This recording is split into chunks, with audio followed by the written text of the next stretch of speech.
So I just got back from the travel clinic where I got my first round of immunizations for our move to Burma, and I wanted to share the information with you all. First of all, I left with this stack of papers that they gave me about all the different types of vaccinations that I got or that I will need.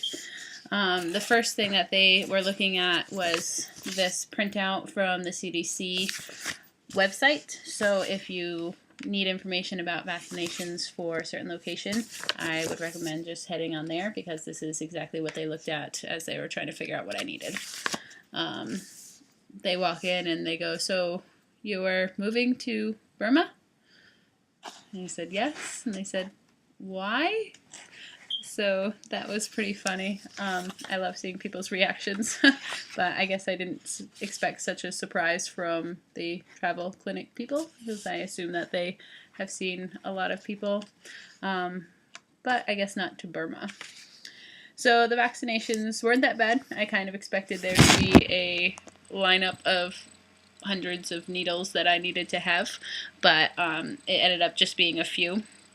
So going through the CDC pamphlet here, the first thing they asked me is just about if I have gotten my vaccinations when I was growing up, like the MMR, tetanus, measles and mumps, I guess that's the MMR, the chickenpox, things like that, flu.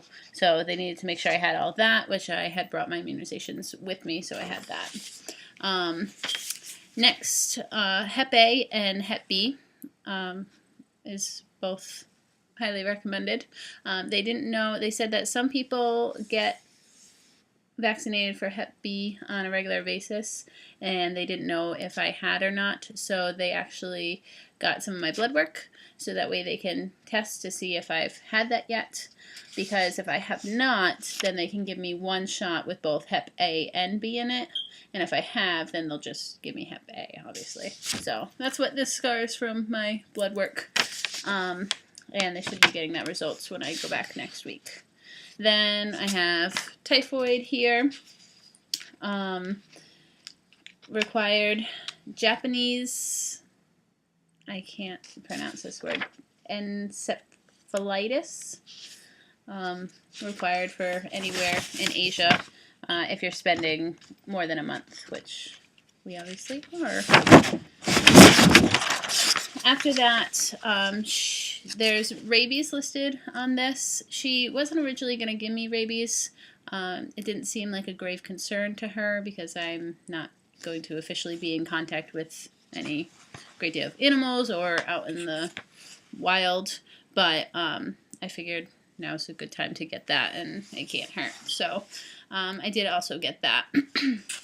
They gave me this little card that I think is like the official CDC card that they wrote down my immunizations in. So plenty of room for more of them. It's quite long. But they also gave me polio because they didn't have that listed on my immunization. And they gave me typhoid pills. Typhoid you can either have in a shot form or in a pill form. The shot form is only good for 2 years, and the pill form is good for at least 5. And you just have to make sure that you're not pregnant, which I'm not. So I have to take one pill every other day for the next 4 days. Let's open this up and see what they look like. See how big they are. Oh, they're just little pills. So compare that to my palm, just little guys. So I have to take one of those every other day for the next 4 days, and it's kind of funny because they gave me like this little goodie bag, and it has a sticker to put on my fridge so I don't forget, and it also has a bracelet so I don't forget. They also told me to wear this bracelet for the next 2 weeks after I start taking them because after I finish taking them, I can't take any antibiotics for the following 2 weeks because it would cancel out the typhoid. So she told me not to get sick for 2 weeks. So this needs to be taken an hour an hour before a meal. So I'll wait until tomorrow to start taking that. So that's my typhoid. And that was all of my big stuff. The typhoid, the polio, Japanese, let's see, how do you spell that? Encephalitis, and the rabies. I'll go back next week. I have to go back in 7 days for the second rabies shot and for either Hep A or B, whichever I need, or both. And then I'll go back in another 3 weeks for the third rabies shot and the second Japanese one. So I have those all scheduled. The other thing she did, she was talking about malaria, which, if you don't know, it's transmitted mostly by like mosquitoes. I need to talk with my new school about that because I'm sure they can give me some information on that. She wanted to put me on a prescription that I would take every day for as long as I'm there, but she could only give me 3 months worth. And I'd have to carry them over there with me. So I just think that maybe there's an easier way to go about that when I get over there. So I'm going to email them today and ask them about that. She did order the medication, and I can pick that up. She also ordered some, I have it here in my stack of papers. Let's see. She ordered me some... Oh, okay. So I have an info sheet on each one of my vaccinations I got. Polio, Japanese encephalitis, rabies, typhoid, and traveler's diarrhea. That's what she gave me, some kind of pills to take with me in case I run into any problems with that.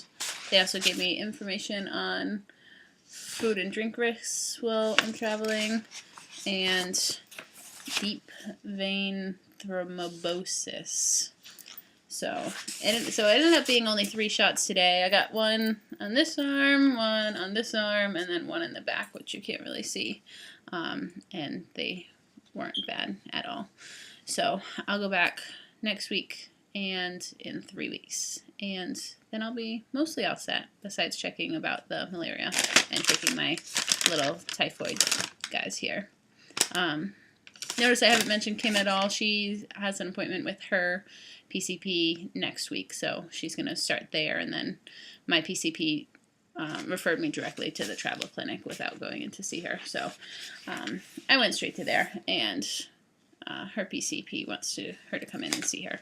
So I think this is nice because it looks nice and official, so I'll make sure that this stays with kind of my passport and stuff like that, and it has a spot for my prescription, my eyeglass prescription, to get filled out. So I'll probably bring this to my doctor and just see what they can fill out for me, because it looks nice and official. So if there were any problems with, I don't know, getting over there or seeing if I have vaccination or something, this is handy. And then they give me this little bag to put in. I'll probably also scan this and make it a digital document so I don't lose it. So that was my trip to the travel clinic and my first vaccination. So I'm one step closer to Burma right now. So thanks for watching Teach, Eat, Travel, and I'll see you later.